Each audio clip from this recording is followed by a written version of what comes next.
Hey YouTube, it's ShryphonX here. Today we're going to be talking about One Piece Chapter 1152. Like and subscribe for more content in the preceding One Piece chapter. Chopper rescues Gaban and Luffy, while Loki and the others prepare to confront Imu. The chapter, titled Terrible Day, continues with the Yamato cover story. Volume 36 of the Oni Child Yamato's Golden Harvest Surrogate Pilgrimage introduces Yamato giving Kawamatsu, the daimyo of Hakamai, an Amagasa hat crafted by Otama. Luffy and Zoro embark on their advanced Conqueror's Haki training. The chapter commences with the new giant warrior pirates on their Sval, including Road. Gaban advises Luffy to pay closer attention to his usage of Conqueror's Haki. Gaban discloses that the God's Knights are not invincible and can be defeated if someone harnesses their Conqueror's Haki to its fullest potential. As Gaban observes Zoro and Sanji, he also mentions that there's another person in Luffy's crew in the underworld who possesses Conqueror's Haki. Sanji steps forward and humorously inquires if it's him, refusing to allow Zoro and Jinbe's popularity to soar. However, Gaban completely disregards him and addresses Zoro, stating that Zoro's body is inherently suited for Conqueror's Haki. Zoro is taken aback, while Luffy is even more astonished that Zoro was unaware of this fact, as he has always been leaking Conqueror's Haki. This raises questions. Could possessing Enma, a sword imbued with overwhelming wild Haki, be the cause of this leakage? Or was Luffy implying that Zoro has always been emitting it from the beginning and was completely unaware of it? Gaban scoffs at Zoro's lack of control, asserting that Haki is only useful when recognized and controlled. He finds this a pitiful way to support one of the four emperors. While a Sanji counterpart for the Roger Pirates, I appreciate Gaban being the straight man here, telling the Straw Hats to get their act together, especially in the face of a formidable opponent like Imu. Zoro apologizes, but Sanji continues to get Gaban's attention. However, Loki and Hudruden's argument interrupts him again. Does Oda actually hate Sanji? While Sanji is a gag character in his own right, particularly with his pervert gag, he has his own characterization that doesn't make him exclusively the butt of the joke.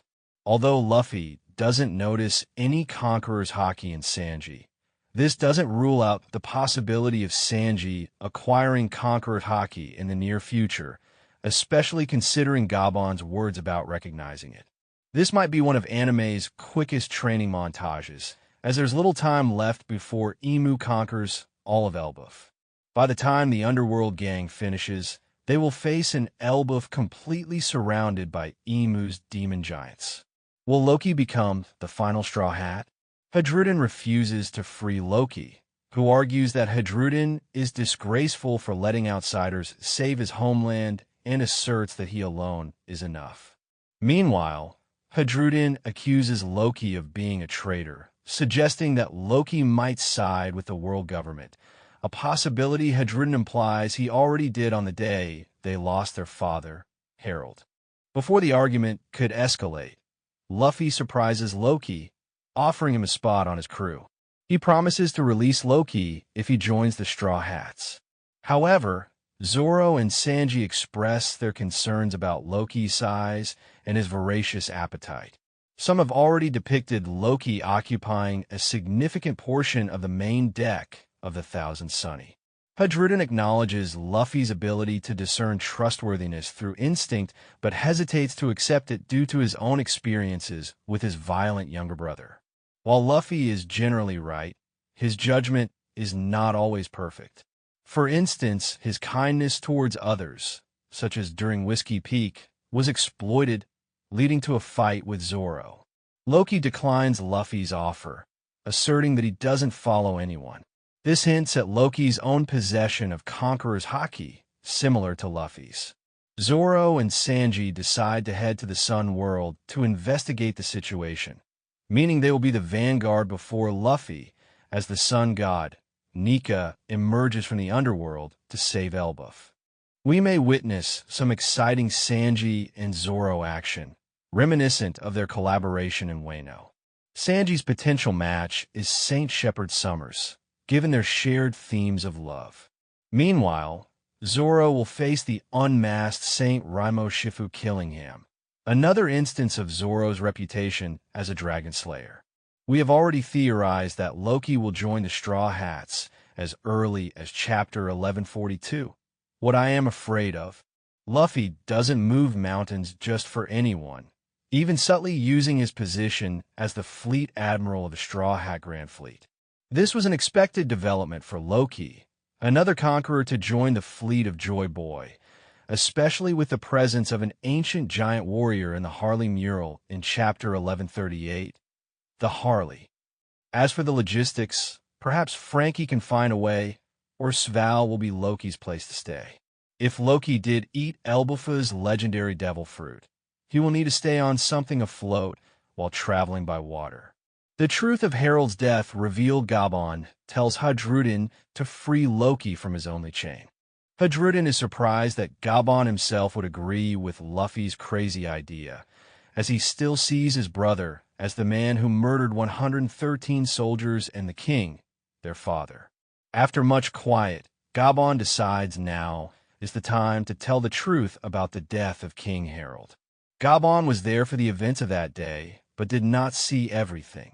He only sensed a disturbing haki, just like what is happening on Elbaf, which could explain why he was provoked to act as soon as God's Knights landed. Hadrudin asks Loki to tell him everything, and Loki begins the story, saying it was one really terrible day. We now have the Elbaf arc flashback, which begins 14 years before the start of the One Piece story. Enter Loki, who is now 49 years old. Giant ages are 3 times that of humans, so Loki would be 16 years old, close to Luffy's age when he embarked on his pirate career. At this point, Loki is accompanied by Gerald, who is slightly taller than him. Notably, both Gerald and Loki are close in height to ancient giants like Ors. Loki and Gerald head towards Orist Castle, as Gerald intends to seek his father, King Harald's, explanation for his decision to ally himself with the world government. Harald holds the world government responsible for the death of his idol, Roxy Xebec. In Chapter 1145, Wildfire in Forest Sector 2, Branch Route 8, it is revealed that Loki initially intended to join the Rocks Pirates, but was rejected due to his age. This rejection led to Loki lamenting that he was born in the wrong era. Upon arriving at the throne room entrance, Loki uses his immense strength to stamp one giant soldier into the door, opening it for them. However, upon entering, Loki and Gerald are horrified to witness Harald being stabbed by several of his own soldiers. Since we only see Harald's silhouette, it is uncertain whether he has been transformed into a demon. However, there are hints of horns and wings, similar to those possessed by the demon giant's emu created through the demonic contract in Chapter 1150, Domi Reversi. This confirms that Loki was not involved in the death of the king of Elbaf. The reason behind Shanks' sacrifice, we transition to the exterior of Gaban's house, situated on a branch near Orist Castle. There we find Scopper Gaban and Shanks engaged in a heated bath together. Gaban expresses his delight in the long-awaited opportunity to have a bath with Shanks. Shanks, now 25 years old, is significantly older than Gaban. Gaban bears a striking resemblance to his appearance when Cologne was born 6 years earlier, sporting a black braid goatee and mustache. We now have a clear view of Shanks' left arm, bearing a target sign above the elbow. This confirms the long-standing suspicion that Shanks possessed the Abyss mark, which closely resembles the world government symbol, a target sign with ends resembling bones. This intriguing mark may very well be the Abyss mark itself. The God's Knights wear an armband featuring a similar symbol, albeit with the addition of demon horns on the central line. This distinction is absent from Shanks' tattoo, making it difficult to ascertain its exact nature. A year later, Shanks would lose that arm to save Luffy from the Lord of the Coast. It's remarkable that a formidable pirate like Shanks would lose an arm in such a manner. However, as we speculated in the early spoilers, if this mark was indeed the Abyss, then Shanks' actions in preventing Emu from discovering the Nika fruit or even fully controlling his body, as they did with Gunko in Chapter 1149, 1 second, likely saved Luffy's life. Shanks, the Destined One gaban, mentions that it's been about 3 years since they shared a tub together, suggesting frequent visits from Shanks. However, this was before Shanks ascended to the rank of 4 Emperors, a title he would attain 8 years later. Shanks corrects Gaban, stating that it's been a decade since their last encounter, as it was during the execution of their captain, Joel D. Roger. Shanks reveals that his life took a significant turn ever since the execution. Initially, he yearned for a simple life as a jolly pirate with Buggy, expressing regret for not living up to Buggy's expectations, or, more importantly, staying by his best friend's side. Despite these feelings, Shanks has decided to stay on Elbaf to further his knowledge and understanding. This begs the question, does this decision have any connection to the Void Century? Since those who entered Laugh Tale were privy to the truth, it's probable that Roger or someone in the crew informed him of everything. Even with this information, Shanks would undoubtedly require further knowledge. Considering the occurrence of the O'Hara incident and Saul's gradual recovery of the books, the location holds significance. Gaban refers to Shanks as the child of destiny. But what does this truly signify? Is Shanks the heir to Roger's legacy? Even if Roger had expressed that his son Ace would discover the One Piece, despite Ace's non-existence at the time, Gaban regales Shanks with tales of his adventures, prompting him to inquire about Little Garden, where the Roger pirates encountered Dory and Broggy, further emphasizing the similarities between Roger's and Luffy's voyages. Ripley arrives and inquires about the water temperature, leaving Shanks impressed by the appearance of the house belonging to a giant human couple. Ripley presents Shanks with a giant lingonberry tart. When Ripley requests more stories about Gaban, Shanks was on the verge of revealing that he had encountered numerous women in every port the Roger pirates docked, but Gaban prevents him from exposing his reputation as a ladies' man. Later, the two engage in conversation by the house window, where Gaban asks Shanks if he knows of Harald, a revered king akin to a god. Shanks discloses that he had met Harald in Mary Geos and had formed a close friendship with him, but he reveals that there were certain matters he was unable to discuss in the Holy Land. This revelation is quite significant, even surpassing the mark itself, as it provides a reason for its existence. So, is Shanks a rat? Not so hastily. Let's delve deeper into the matter. Shanks, the Holy Knight, and the 25-year plan 26 years before the series' commencement, approximately 12 years before Gaban and Shanks' reunion, Roger disbanded the Roger Pirates and revealed the truth of his origins to a young Shanks. He was one of the Figureland twins and a relative of the God Knights. Roger must have also mentioned his familiarity with Figureland Garling 38 years before the story started at the God Valley incident. This knowledge provided a way for him to outsmart the organization and maintain control over the world. This marked the beginning of Roger's, Shanks, and Gaban's 25-year plan to awaken Nika in the Third World, a concept we explored in Chapter 1140 titled Scopper Gaban. With this knowledge, Shanks either became a Holy Knight or had a prolonged stay after Roger's execution 24 years ago. Consequently, around 22 to 14 years ago, Shanks must have been a frequent presence in his homeland. Shamrock mentioned that Shanks visited the Holy Land once, but what if that was a prolonged stay, possibly even years? Within this timeline, a significant event jeopardized the Holy Land security. Fisher Tiger's liberation of the Celestial Dragons, slaves 16 years ago.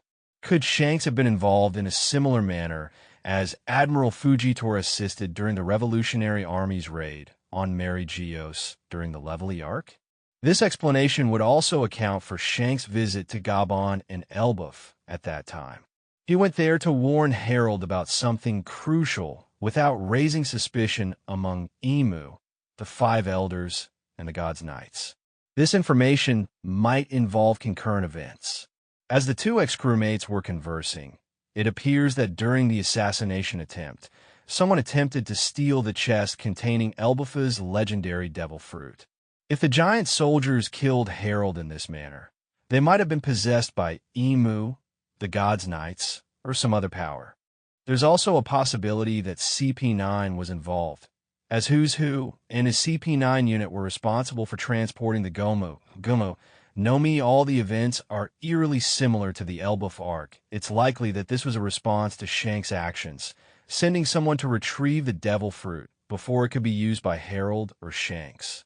The assassination served as a distraction or a means to prevent Harald from reaching the sacred treasure of Elbaf. Now, let's delve into how Harald underwent a significant transformation. We're transported back to a flashback set 109 years ago, when the giant pirates were the most feared force in the sea.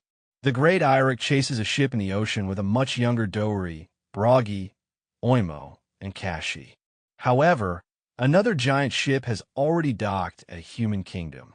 This official ship from the Kingdom of Giants adds another reason why the name Elbaf instills terror in many hearts.